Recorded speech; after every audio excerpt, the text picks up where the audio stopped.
All right, welcome back. This is Scott Godwin, scottgodwin.net, and I want to talk to you a little bit today about alcohol. I did another video where I introduced the topic, and I covered some of the positives or some of the good things about alcohol, some of the things to love about it, as well as covering some of the history of alcohol. And right now, I want to get into discussing some of the downsides, and then I'll give you some tips, some recommendations. So, alcohol has been studied over the last 50 to 100 years quite extensively. I encourage you to read a little bit online about some of the studies that have been done through the NIH, through the CDC. There's a lot of stuff out there. There's great books to read. But many of the positives of alcohol also come with a downside. So there's a good balance. And I will give you some good recommendations at the end of this video. But I think most of the studies conflict with each other. Okay, some long term studies in Italy, which looked at quality of life, longevity, how long people live, showed that people live on average about 10 years longer in Italy. But then if you look at India, some of the studies that have been done there show that people who drink actually don't live as long.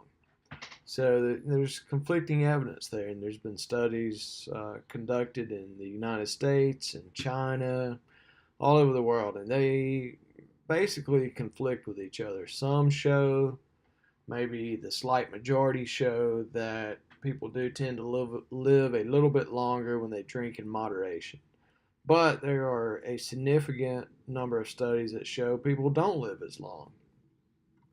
But if I could give one main benefit to sort of sum up the positives of alcohol from the previous video, it would be that sometimes cultures of drinking are based around community. They're based around the social world.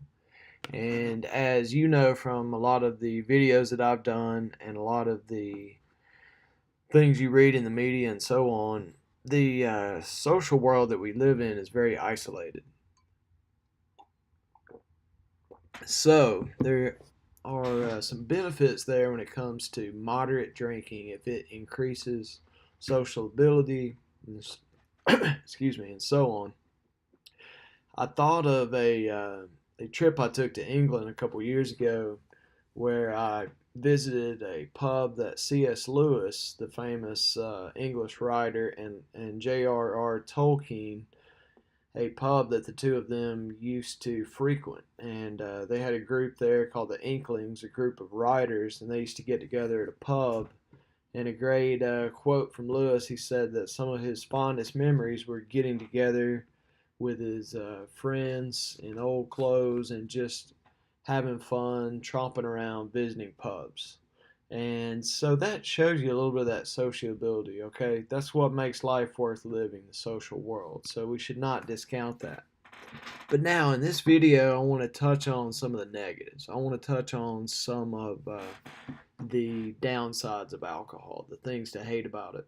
And I'm sure we all have our stories. Feel free, please comment in the comment section and let me know what you think. I'm sure you have a love-hate relationship with it too. Probably some of you love and many of you hate. Probably quite a few negative stories out there. So, what are the effects of alcohol on the brain? We talked about this before, but alcohol is a drug. It is a drug. It's toxic. It's a toxic drug. It causes drowsiness. It causes a loss of balance, poor concentration. Causes slower reaction time. It can cause nausea and vomiting, and it can even cause unconsciousness. So it really has a dulling effect on the brain. Long term, there are many negative effects. Long term, we get into some serious problems with alcohol when it comes to forming these sort of binge drinking patterns. This is a huge one for me because I saw this when I was in college and frankly participated in it. And honestly, it can be kind of fun sometimes, but this binge drinking pattern is extremely dangerous. People make big mistakes. People have accidents in college. They drink too much. They get in fights. They make mistakes. They become violent. They have acquire STDs. They make tragic mistakes. Just poor judgment. The human brain actually does not fully develop until the mid 20s at a minimum. And I even read a study recently that showed that the human brain doesn't develop fully until around age 30. So if you think about sending 18-year-old kids off far away from home to participate in that ritual of binge drinking, that's not a good idea. So that's something to keep in mind. Long term, alcohol is associated with more depression, higher rates of depression, higher rates of mental illness. It's associated with addiction. It's associated with avoidance. It's a type of coping mechanism. It is something that keeps people from actually dealing with the problems in their life.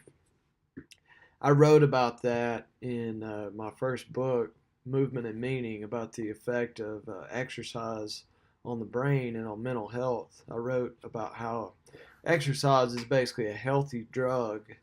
It can be addictive too, but alcohol is an example of an unhealthy drug if it's not used properly. Because let's say you have a stressful day and you want to feel better, you might be able to actually work through what's causing you your stress, get a better job, deal with a problem at work, but instead you choose to drink to deal with the stress at night.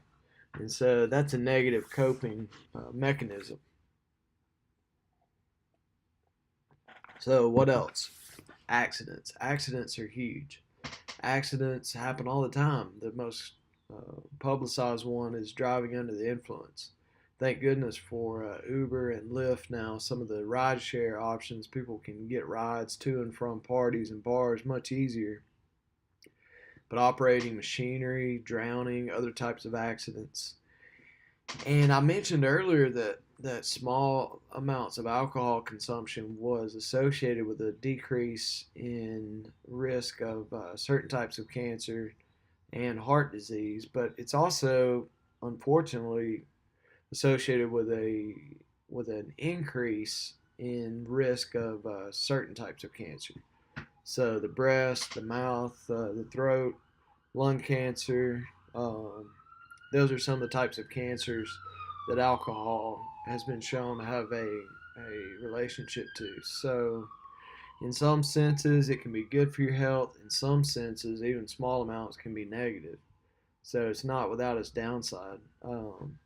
It costs money to buy alcohol. It's money you can spend on other things. It's associated with a higher risk of high blood pressure, which can eventually lead to stroke. It causes hangovers. Makes you feel terrible the following day if you overindulge. It can make you more violent. It can cause you to make poor decisions. I mentioned some of this earlier when I talked about the culture of binge drinking in college. But those are just some of the negative things. And sleep. Let's not forget about sleep. Sleep is a big one. Alcohol will actually help you go to sleep because it's a depressant, makes you feel drowsy, but it also cuts off something called REM sleep, rapid eye movement sleep, and that's essentially dreaming. So it decreases your ability to it decreases your brain's ability to heal and to recover and to restore itself. And so it has a negative impact on your sleep. Now, what about some of the differences between men and women? Well, for men, alcohol can have a very addictive effect because it plugs into dopamine receptors. And that's one reason young men in particular, tend to binge drink so much.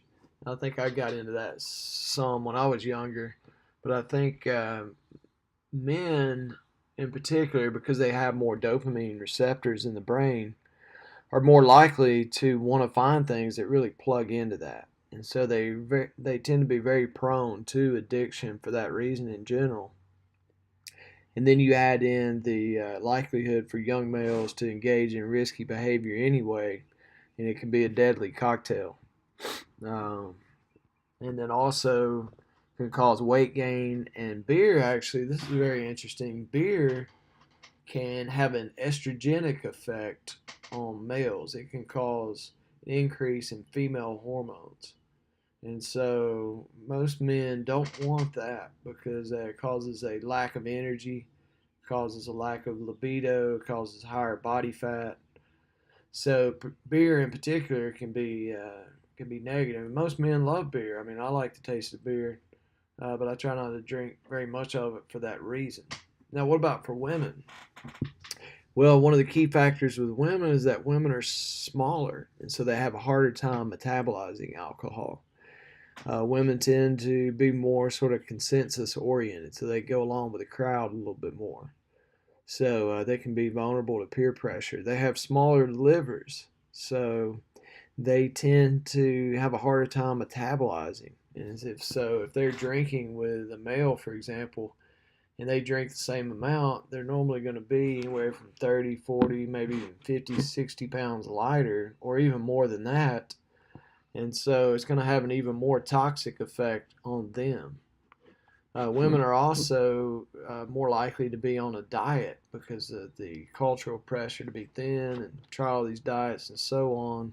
So that can cause an actual decrease in fluid, and when you don't have as much fluid in your body, you can't metabolize alcohol as well. So what are my recommendations? Well, I want to just give you some basic tips here, and you can jot these down, pause the video, and write this down because I think it's a good strategy for alcohol. If you don't drink, don't start.